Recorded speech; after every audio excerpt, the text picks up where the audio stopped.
Bat হাতে জাতীয় দলের form Dhaka premier division cricket লিগেও ধরে রেখেছেন তাওহিদ হৃদয়। রূপগঞ্জের বোলারদের ওপর রীতিমতো স্টিম রোলার চালিয়ে মোহামেডান স্পোর্টিং ক্লাবকে এনে দেন ৩৩৯ রানের এক বিশাল পাহাড়। অধিনায়কোচিত এক সেঞ্চুরিতে প্রতিপক্ষ লিজেন্ডস অফ রূপগঞ্জকে ১০৭ রানের বিশাল ব্যবধানে হারিয়ে মাঠ ছেড়েছে তার দল।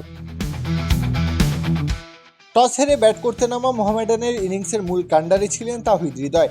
১০৬ বলে ১০১ রানের এক দুর্দান্ত ইনিংস খেলেন তিনি, যা সাজানো ছিল ৬টি ৪ ও ৪টি দৃষ্টিনন্দন ছক্কায়। হাসান মাহমুদের বলে ক্যাচ দিয়ে ফেরার আগে মোহামেডানের বড় স্কোরের ভিতটা একাই গড়ে দেন এই কাপ্তান।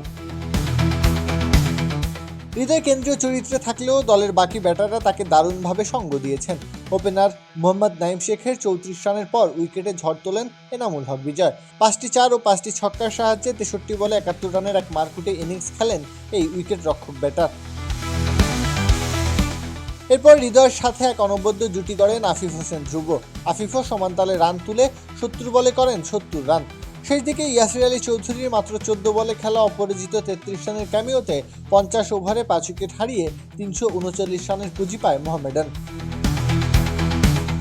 ৩৪০ রানের বিশাল লক্ষ্য তাড়া করতে নেমে শুরু থেকেই নিয়মিত বিরতিতে উইকেট হারাতে থাকে লিজেন্ডস অফ রূপগঞ্জ। হাবিবুর রহমান সোহানের ২৭ বলে ৫৯ রানের এক বিধ্বংসী ইনিংস এবং শেষ দিকে নাজুম আহমেদের প্রতিরোধ ছাড়া বাকিদের কেউই বড় অবদান রাখতে পারেননি। ৩৪ ওভারে ২৩২ রানেই গুটিয়ে যায় রূপগঞ্জের ইনিংস।